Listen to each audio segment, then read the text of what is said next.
Now, I'm pretty sure I need to explain a bit about what my title means because that can seem rather strange or clickbaity. Just just follow along with me for a moment here. I've been noticing this trend with animation in particular, but shows in general. But I'm more of an animation guy, so this is way more noticeable to me. And because designers are the ones in control, like artists, they have to consciously put something in. That means this is a conscious effort done by them, so it shows what's going on here rather than just being a happenstance kind of thing. In the last few months, maybe couple of years, there has been a strong shift towards progressivism in animation. And generally that's not too much of an issue because it's done through side characters, background things, maybe a throwaway sentence here or there. That's perfectly fine. Lately, though, it's gotten to the point where it seems that it's actively hurting the worlds that these creators are trying to build, and it shows me that they kind of don't know what they're doing. I'm going to give three big examples from the last just 6 months of things that I have seen that kind of show that something is not being done right here, and this is all just being done because feel good. The first time that I really noticed this is sort of a, well, that seems odd kind of thing was the Netflix, and these are all Netflix series, by the way, so take that into consideration as well. The first series I kind of noticed this on that kind of threw me off was Hilda. Now, Hilda itself is a great, fantastic show. I love it. I recommend it. It's got this weird sort of a mishmash of a modern world, but mixed in with fantasy elements. So they've kind of built a world around, well, monsters exist. Everyone knows that monsters exist. We live in a world inhabited by fantasy creatures and monsters and all these other kind of things. And it's just, this is the world that humans have built to live alongside all of them. Cool. What the show has shown is that there's no real religion kind of thing. The closest thing is the people of the town where Hilda lives basically worship a bird that they think uh, will cause the harvests to be good. That's the closest thing to a religion, and it's not so much worship as pay homage to or so not like a sacrifice thing, but give him some small stuff and hold a parade in his name and those kind of things. Just things like that. So that's the only bit of religion that they've shown. They've never shown any Christian iconography, Jewish iconography, Buddhist iconography. They've never shown any sort of religious symbolism at all in this anywhere. So my thought was, okay, this is a world that we do not have the modern day religions. Except there has been a background character and her mother. This is a classmate of Hilda's. You see her every now and again in the background, and you've seen her mother in the background as well. And I believe in one episode she was actually in a very, very minor speaking role. It's her and her mother are in hijabs. Uh, Creators of Hilda, the hijab is a religious thing. That's not a Middle Eastern thing. I get what you're doing. Don't get me wrong. You're trying to put in Middle Eastern people into this world. And they've, I think otherwise, they've done a fantastic job. Like, they've just shown that everyone just sort of lives together homogeneously. There's no sort of infighting, that kind of thing. Cool, whatever. The way that they're presenting the Middle Easterner, though, is the hijab, which is wrong. That's not Middle Eastern. That's Islamic. You're using a religious symbol to try and portray uh, a nationality or a group of people from an area kind of thing. I don't think that they realize that that's wrong, which is kind of the point. That shows that progressivism kind of doesn't know what it's doing if the creators actually think that, hey, hijab means Middle Eastern rather than Islamic. And every time I see that character, it throws me out of the show, because this is a show that has basically gone out of its way to not have any sort of religious iconography in it, and yet here's character with hijab. Now, that one isn't too egregious. Where it starts to get a little questionable is the next one. Dragon Prince. Again, another show that I strongly recommend. The animation style is going to take a few episodes to get used to. When you get through the first season, though, you will be used to it to the point where it won't bug you anymore. It's sort of a 3D CG mixed with cell shading model to make it have sort of a comic book / cartoon style feel. What they're going for is sort of an early version of what Spider-Man Into the Spider-Verse did, but what it comes off as is the way that India does their animation style. If you've ever seen a movie made in India, you know what I'm talking about. Now, what they did is just weird more than anything else. There are 5 distinct human kingdoms in this universe that they built.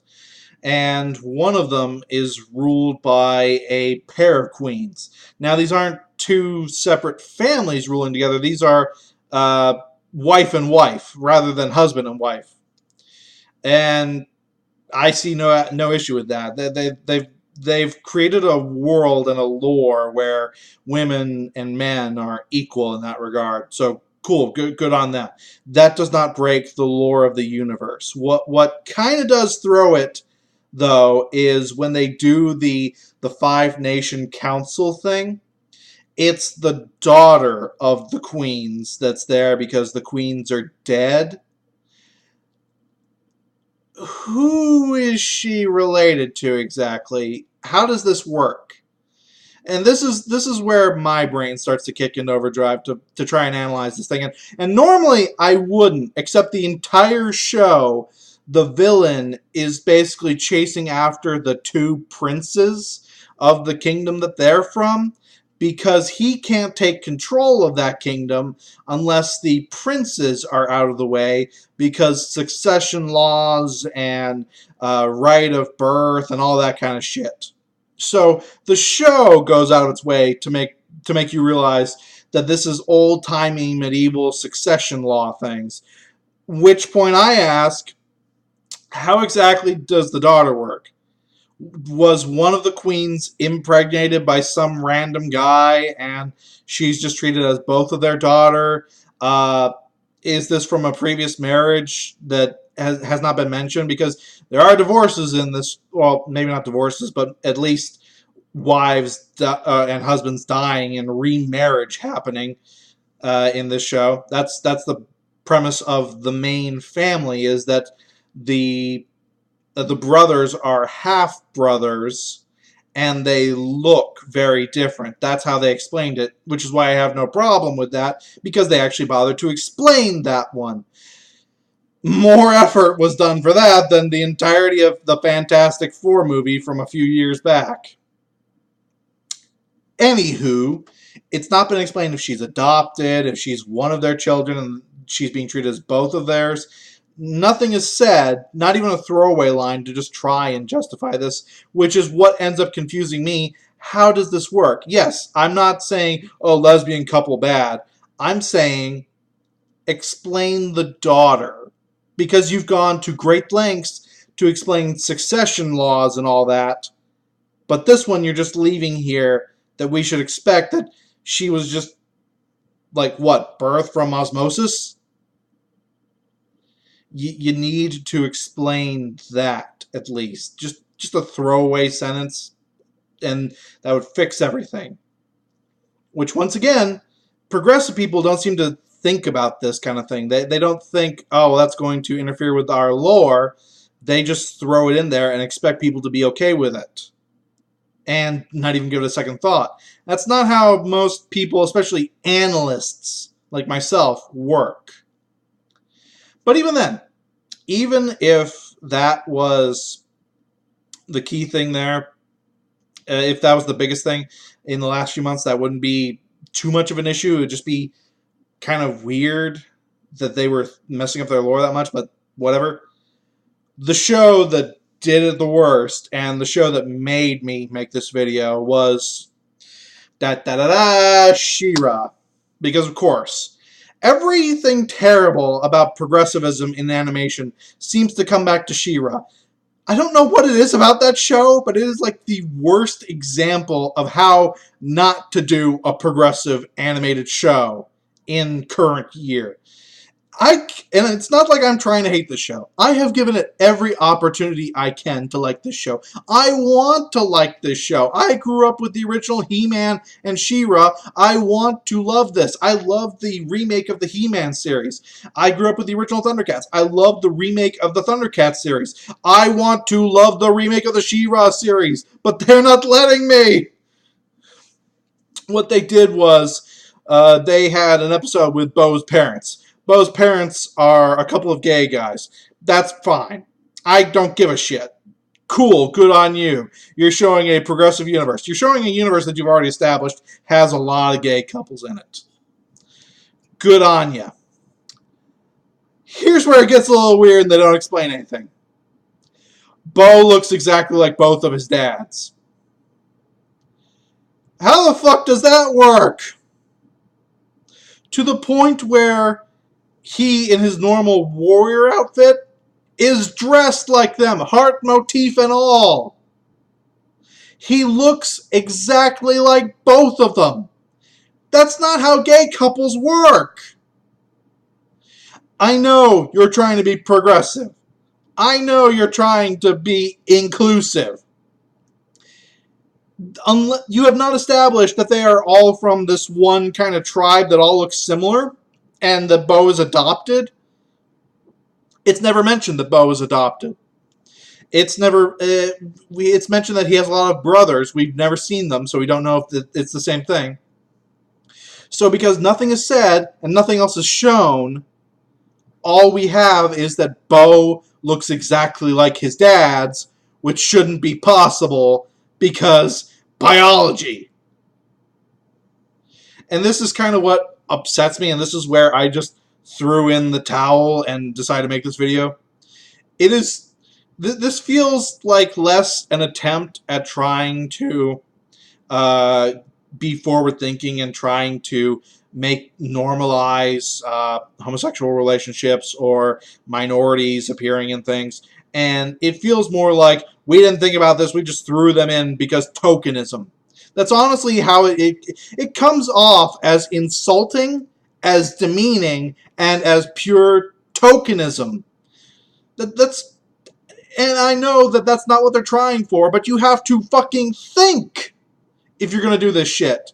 Because when you break your own universe's lore, that's when it becomes an issue. When you are breaking it to the point where I'm wondering, how the fuck is it that Bo looks like both of his dads? Both of his dads. That makes me question, did you really think about this, or are you just doing this because minorities? And that's just so insulting, you know? That's the biggest takeaway I have from all of this, is that this is done in such a way that no thought is given to it other than, I must show the minorities because they can't speak for themselves. And no thought is put into it. No effort is put into it. It's just blatant tokenism. And the media eats it up, which is what's upsetting about all of it. Only idiots like myself question it. The media just blindly takes it because we love diversity, we love minorities, whee! Shoot me. I'm going to stress this again. I do not have a problem with diversity, minorities, homosexual relationships, whatever, in animation. Do it right, and don't have it break your fucking world building. It's not that hard! For God's sake. Ugh. Grown man yells about kids' cartoons. I can hear the reactions already. This has been Math Machine, regretting everything because I can hear the reading coming. Peace out.